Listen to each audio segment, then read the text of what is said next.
संतांमध्ये मध्ये लढताय, इकडे आम्ही आमच्या घरात लढतो, इकडे आम्ही आमच्या जातीत लढतो, आमच्या भावकीसोबत पटत नाही, आमचं त्याच्यासोबत पटत नाही, एवढं आमचंच गृहयुद्ध चालू, आम्ही आमच्या धर्माची रक्षा करणार का? विचार करा ना. तुम्ही मागं पुढं करता, तुम्हाला तुमची लोक जमत नाही, तुम्हाला आपले हिंदू चालत नाही, मग काय ते त्यांना घेणार का तुम्ही? तोंडातून माझा शब्द येऊ नका, ते तुमच्यामुळं मजबूर व्हावं लागतं मला ते बोलायला. त्यांना संघटित घेणार काय होणार? मग काय नाही, तुमचे तुकडे होणार जास्त. हे गोष्ट तुम्ही लक्षात ठेवा.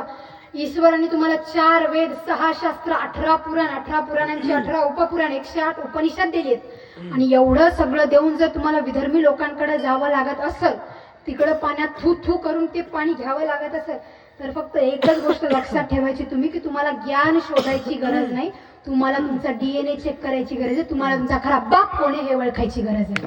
हे माहिती नाही म्हणून तिकडे जाणं होतंय. त्या राजांनी धर्म सोडला नाही. आणि आमच्या लोकांची कशी, आम्ही छत्रपती शिवाजी महाराजांच्या चरित्राचे इस्लामीकरण करतोय, त्यांच्यासोबत 50-60% मुस्लिम मावळे होते, मग आमचे काय पूर्वज गोट्या खेळायला गेले होते का? आणि बरं, ते मुस्लिम मावळे होते तर मला सांगा, मरणारे सगळे हिंदूच का होते? मरणाऱ्या मावळ्यांमध्ये एक त्यांचं नाव आलेलं नाही.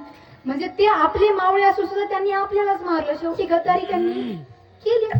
आणि तुम्हाला सर्व धर्म समभाव पाहिजे, तुम्हाला आपल्या सोबत पटत नाही, तुम्ही आपल्या सोबत जर नाही पटवलं का नाही, तर अशी अवस्था येईल का नाही, ते लोक घरातून काढून नेऊन हाणतील तुम्हाला. परिस्थिती येते. बांगलादेशमध्ये जी अवस्था आहे का नाही, ती अवस्था इथे यायला वेळ लागणार नाही. त्यासाठी धर्म जपावा लागणार आहे, नामस्मरण करावं लागणार.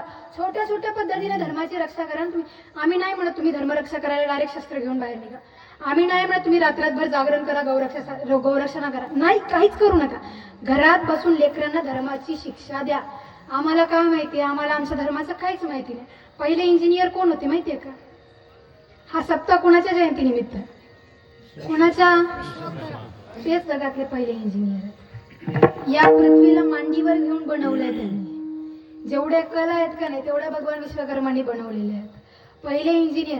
आम्ही त्यात पण आमचं कसं जातीमध्ये आम्ही ते काय लाड दैवज्ञ वरचं खालचं याच्यात मरतोय आम्ही. वरचं खालचं काही नसतं.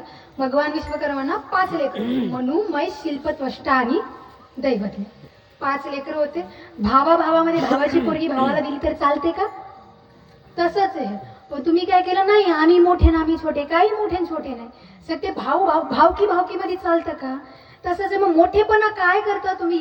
आणि तुमच्या ह्या सगळ्या गोष्टीमुळे आज ही अवस्था आहे की आम्हाला भारतामध्ये राहून सुद्धा आम्ही हिंदू म्हणून घ्यायला आम्हाला आमची लाज वाटते. धर्मासाठी संघटित व्हा. लक्षात घ्या तुम्ही, कारण गर्दन से ऊंची छाती नहीं होती और धर्म से बढ़कर कोई जाती नहीं होती. दिया ही नहीं बचा तो बाती का क्या करोगे? अगर धर्म ही नहीं बचा तो जाती का काय करोगे? का लोणचं घालणार या जातींचं? जात नाहीये ना. ज्यांनी जातीसाठी केलं का नाही, ते एका पेजामध्ये, एका पानामध्ये, एका ओळीमध्ये राहिले. आणि ज्यांनी धर्मासाठी केलं का नाही, आज ते प्रत्येकाच्या हृदयामध्ये. म्हणून तुम्ही लक्षात घ्या, तुम्हाला काय करायचंय, तुम्हाला काय निवडायचंय. धर्मासाठी संघटित व्हा, विघटित होऊ नका. बरं, मग हे सगळं तुकोबारायांनी देवाला काय मागलं? हे धर्मरक्षणासाठी मागलं. बरं, कारण तुम्ही म्हणा तुकोबारायांनी कशी धर्मरक्षा केली? तुकोबाराय सरळ बोलले, धर्माचे पालन करणे आता प्रमाण